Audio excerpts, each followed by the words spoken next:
Illinois Stories is brought to you by the Corporation for Public Broadcasting and by the support of viewers like you. Thank you. Hello, welcome to Illinois Stories. I'm Mark McDonald in Quincy at 3rd and Oak at Heinie Specialties.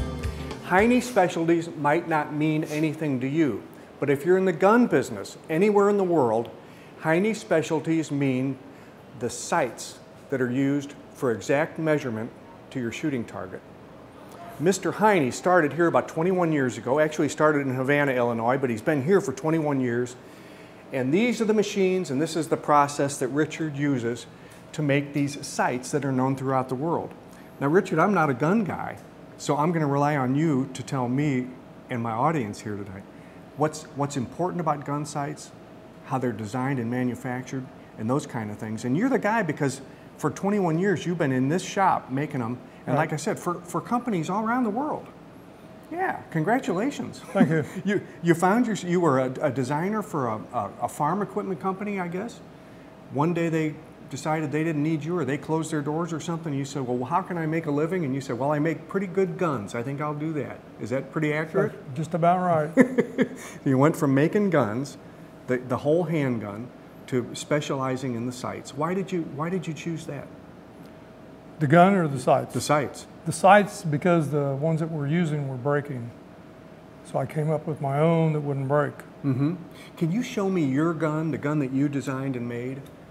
Okay, this is what you were doing before, and you were doing it kind of as a hobby, I guess. I was doing it. I started it in the 70s, shooting, and the sights would break. So everybody was figuring out they'd have to put new ones on them and everything. So I came up with a new one to put on my own that didn't break, because I figured with the job that I had before, I knew how to do this kind of stuff. So that's why I knew it would not break. I guess if you could make an entire handgun like this, and let's hold that up just so the audience can see it. You hold it. I'm not trusting myself with it. But if you can make something like this, putting sights together isn't a big deal. I mean, there's a lot of work that goes into tooling a gun like that, isn't it? Right. So show us how this one works. Well, this is, it's a 1911. It's been used since the U.S. government for years and years and years and years and years. And it's now being used a whole lot more. It's used a lot in competition now, along with Glock. That's another one that's used a lot. But this is how I really started in the 1911 business. And I got to the point where the guns that I was doing, people wanted them, so many of them, because I had a backlog of about 7 to 8 years, 7 to 8 years. Really? So there's no way I could keep up with it. And I finally decided 9 years ago that I can't do it forever. So I decided to quit, and somebody else is now doing it, another company that does similar to what I did then. Making your gun design, right. And then you went off to design and build the sights. Yes, okay. I was doing sights also, and the sights just kept getting bigger and bigger and bigger to where I decided that that's all I want to do now. Put that down, if you would, and pick up a Glock for me. Okay. Okay, now let's show very carefully the sights, because this is what your specialty is, right? Right. These are the ones that we put on the Glocks, are right here. And I sell this to thousands of these, you know, across the country and even across the world, really. And when we look at, where the camera's looking right down the sight, this is the rear sight, and this is the front sight. And you would install both of these, am I right? Right, we do. Okay, so you design it, make it, and then install it as well. Now, the Quincy Police Department, for instance, is one of your clients. They like the Glock gun, right? Right. They don't like the Glock sights. Right. Why is that? Because they're plastic. I'll show you what they look like.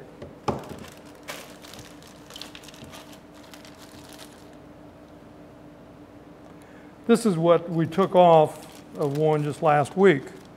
And one, there's no night sights, and secondly, they're plastic. And it doesn't take long. If you drop it or hit against something, they look like junk right away. Guns get pretty rough use, don't they? Right, they do. Yeah. And so these fall off, and rather than have these fall off, they say, well, let's not even use those from the beginning. Let's use Heinie sights instead, right? That's right. Okay, so show me the Glock, the same Glock with your sight on it again.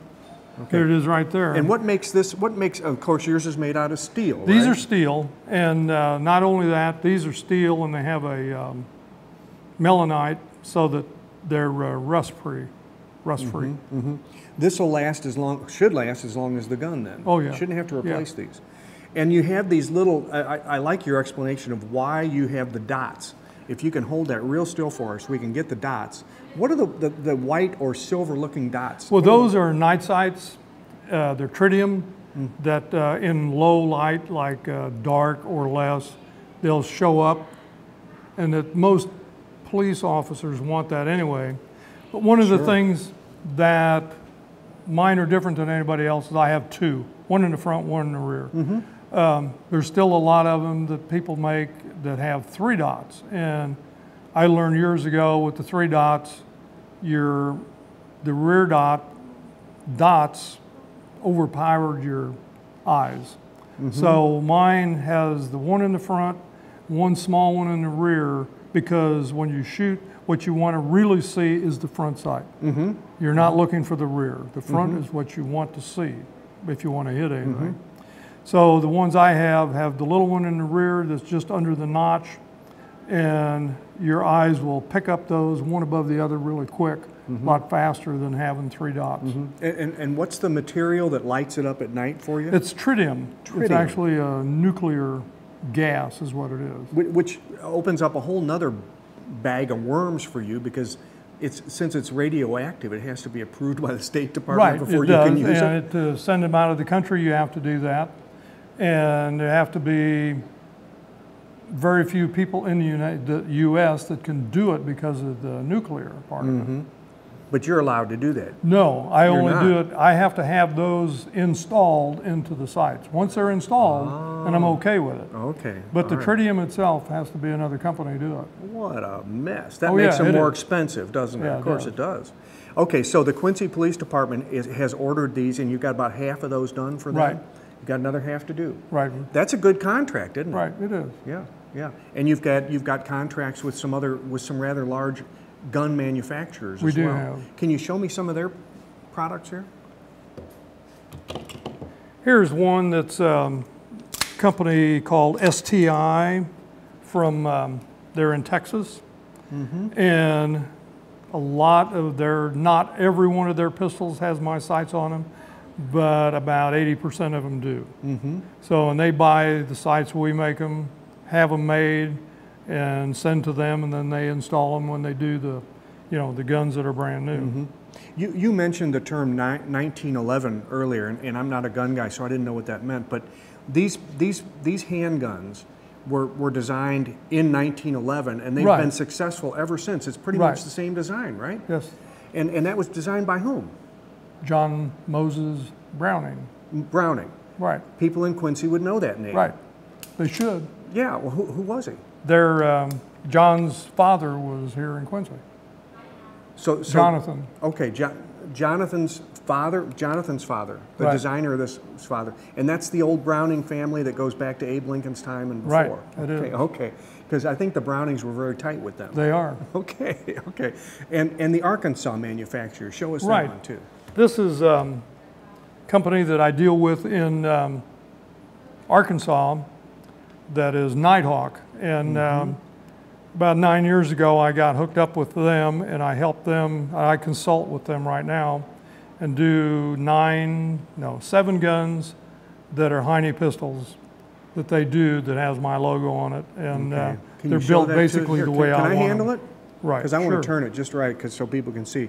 There's the Heinie logo right there, and that's on 7 of their models, huh? Right. Wow, that's terrific. That's terrific. Now this one I notice has a red.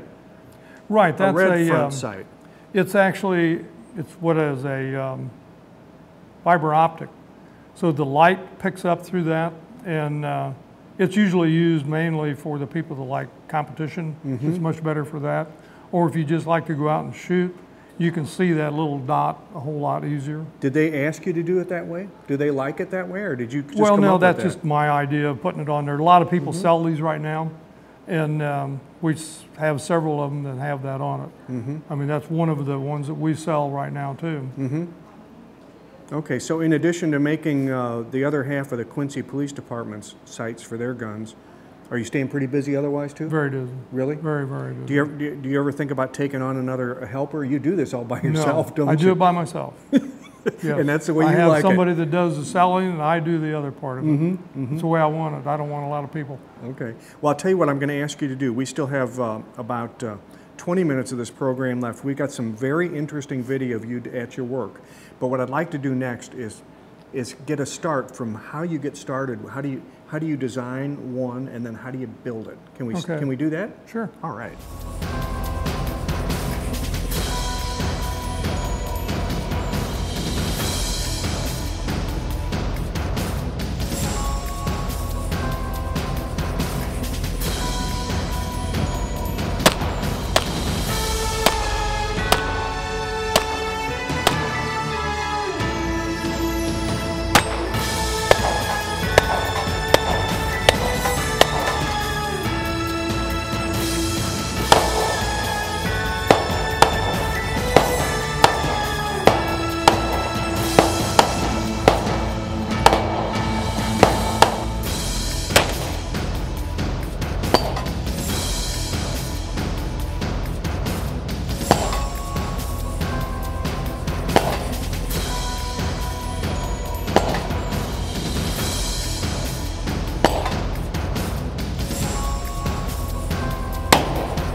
Richard, way back when you first started doing this, you would make these drawings yourself. You would design your sight yourself, and this is an example of how you would lay it out. You'd very carefully measure, and you'd get the picture in your mind of what you want, and then you'd lay it out like this.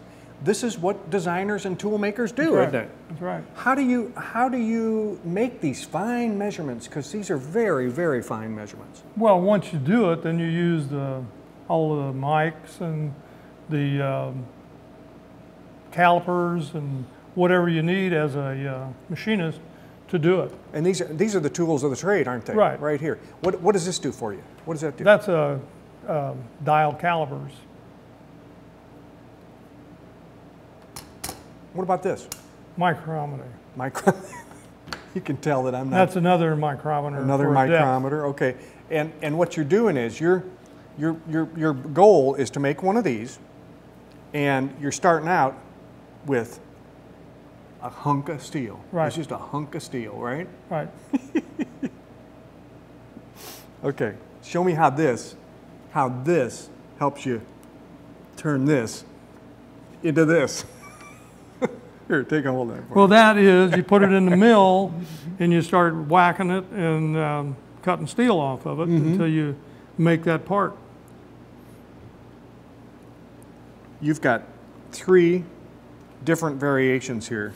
Right. These were actually, this is what started, it's what I call the classic, is when I first started doing them. And this is the one that I had started. And it has the rear face, has a back. Can and you that's turn typical, that to the camera for us? Typical of a sight for years and years and years for normal shooting. And I used that for a long time. And it got to the point where some people said, well, you know, this kind of bothers me a little bit. I hit this and one thing and another. Yeah. So the next one I came up with this, which I call the Slant Pro. And you'll see it's got a lot of nice curves in it and everything, so it doesn't hit on anything. And the back is actually has a slant forward. Hold that back toward the camera a little bit. There you go. And there's serrations in there, and with these serrations and with that angle, it's actually blacker than what the old classic style. So the serrations prevent the glare? Right. Okay, all right. And then there was this. And then better, this is because of what's going on with Iraq, Afghanistan, and police officers, they wanted to be able to use one hand to use the pistol by using the sight. So I came up with another one where we took the Slant Pro, cut it off, and changed it into what we call a ledge. So that this, you can hook this on your clothes, you could hook it onto whatever, you know. So that you could actually work the gun. Can you show us how that would work? You would take like this, which would be a Glock, and you could just like. Oh man, one hand and you're ready to shoot, huh? Right. Because you might be otherwise engaged. Because a lot of times an officer may be down or, you know, have something in his other foot or other hand, I mean, and have a problem, and he'd have to be able to make the gun work. Yeah. This is the way these things are designed nowadays. Right. That's, now, you're not a computer guy, but no, this I'm looks not. like computer work. But I have a guy that does all the computer stuff for me now. I give him a sketch, tell him what I want, then he does it. Like for instance, you say here, serrate this face 40 LPI. Right. And then you've got an arrow there, and we saw what the serration looks like. So he knows to get the computer to go ahead and put that in there for you. Right. Now this one too, this one has 2 holes to screw it onto the weapon, where the other ones just had 1. Well, this is one that is actually what we call an easy lock. This is one where you don't have to do any filing to install this. There's 2 screws and a locking pin, and you just slide it on and tighten the screws, and it's done. It's just in a matter of just a few minutes, you're done. It's just amazing to me that you can take a piece of steel like this and turn it into something as intricate and sophisticated as these gun sights. Can we go over to the mill and see how this gets started? Sure. Okay, just start with a block of steel. And this is a mill we're working on? Right, this is a mill.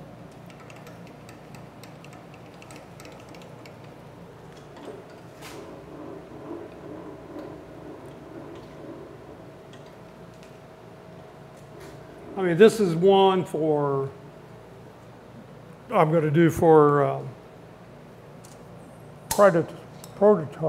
A prototype? Prototype. Okay.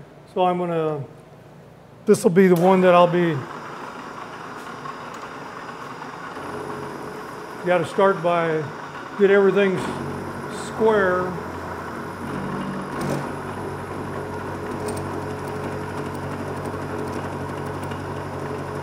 You're trying to get it down to a workable size right now? Is that what you're doing? Yeah, we're just working it down to where I'm going to start with.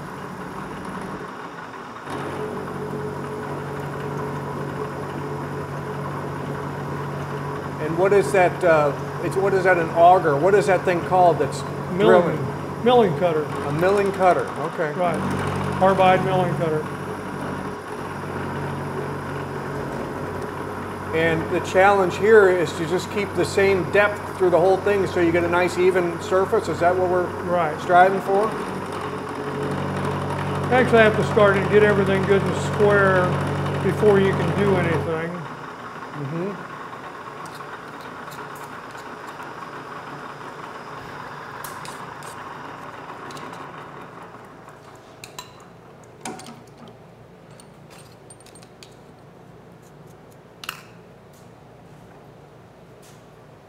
Of course, you have to do some of it by hand, don't you? Right, you have to get the burrs off of everything. Now, Richard, sometimes you'll get a request, like for this Colt, for instance. You know, they want a sight built for this. Your sight isn't going to fit on there. You got to actually cut the pistol. Right. Right. You have to. What's the process here? Well, you actually would set it up on the mill like I'm going to do with the piece over there, and cut the dovetail to match the sight is what I'm going to do. And that means cutting into this steel, and quite a bit. You've cut quite a bit out of there. Right. And how do you know that that sight's going to slide on there? Well, I know that it just starts in, that I know it's going to go in all, and once I change all of the corners off of it and the burrs, I know that it'll drive in. Mm-hmm. Well, what if you tried to slide that on there right now? Would it, Right now, it wouldn't go in. It has to okay, be. you still need to do some work on it. You'd have to do a little bit of work and then drive it in. Mm-hmm. And then you've got, this is the front side. And this is the front side. And I can see you've done pretty much, if we hold that up there like that. And it's very same thing. It's a dovetail, and it'll, same way. Mm-hmm. Once it's cleaned up, it'll drive into that. Mm-hmm.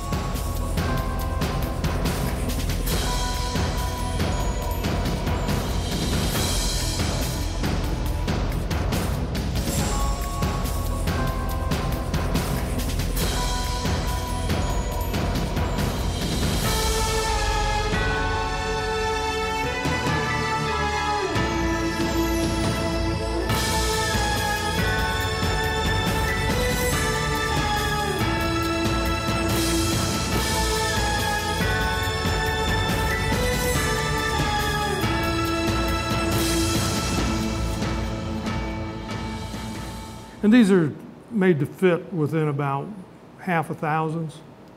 A thousandths of an inch? Yes. Half a thousandths of an inch. My goodness. Well, that's a pretty tight fit. Right. Is that why you have to drive it in there? That's why you have to drive them in. And then will you also, like after you drive it in there, then you will affix it too with a Right. with a What I screw or like to something. do is once I've got it in there, like on the front side, we'll use a Loctite to go in around there just to make sure that it's not going to come loose. Mm-hmm. I mean, they're tight to start with, but the Loctite will make sure that they stay. Mm-hmm. Richard, you might finish something here in the shop and it looks and feels really good, but I guess unless you shoot it, unless you get it out in the field, you don't really know, do you? That's right. How do you tell? Well, we have a good idea where it should be, and so I'll make them what I think it's going to be, and then I go to the range. Actually take a bunch of different ammo, and I will shoot it, and then I usually, a good guy, it's a friend of mine, it's a cop here in Quincy, I will have him also, and between the two of us, we should be able to tell whether it's going to be this right. If it's not, I can change it, how much I have to change it, and you know, then go back and make another one, change the changes, go back and shoot it again. It's important for you to be a good shot. Oh, you have to. You know, yeah, Right. because you wouldn't learn anything from shooting it if you weren't a good shot. That's so right. so you and the fellow we're talking about, you're crack shots, and so you know that if you're missing, there's something wrong with the sight. Right. Okay. So is it possible to make corrections? How do you make corrections to a sight? Well, I may have to cut it off. I may have to make it shorter, or if it's too short, then I have to make something longer, and make another part to actually do it. Sometimes we can do it right there, by driving over one side or the other, or file it off a little bit until it works, and then we know where it's at. So with the prototype, we can just file it off if it's too tall. And normally, I try to be on the high side so we can, cut it off while we're at the range and cut it down to what we want. Do you ever make sights that are adjustable? Like, for instance, in the field, you could adjust the sight, or is that just beyond that's out of the question? No. Does anybody do that? Yeah, there's companies that do. Yeah. The only adjustable ones that I have are the crosswords, left to right. That's the only thing you can actually adjust a little bit because of the dovetail. Okay, but not up or down. If Up it's or either down, too high no. or too low, then you got to Right. just rebuild it or just reinstall it, I guess, huh? Okay, and I guess what you really need you need a shooting range. Why don't you That's install a shooting range? Well, there is a range close by, but the really best one is to go to Pasa, which is about 30 miles from here, south, and we can go there, and we have from nothing to 100 yards really, so we can do just about anything I want to do with it and find out how they're going to work. It gets you outside and out of the office Right, too, you right? do. Yeah, you get It's both. pretty nice. It gets a little break. It's like a field trip, huh? That's great. So you build, you design, you build, and then you take it out and you shoot it. Right. And if it's not right, you correct it, huh? That's right. And all this is done before it's delivered. That's right. Because once it's delivered, it's got to be right. Right. And I know people they'll buy their sights and put them on and say, oh, this is 12 inches low. No, you're wrong, because I've done a lot of work on this and I know what we have to start with. It just isn't something I just guessed it. Right. And that's what all those measuring tools and all that's about, right? Okay, and your eagle eye. Thanks, Richard. Thank you. So in addition to finishing those other guns for the Quincy Police Department, Richard also has to service his other clients. And I asked him, do you ever take a day off? And he says, no. He said, I'd get too far behind. Business is pretty good. With another Illinois story in Quincy, I'm Mark McDonald. Thanks for watching.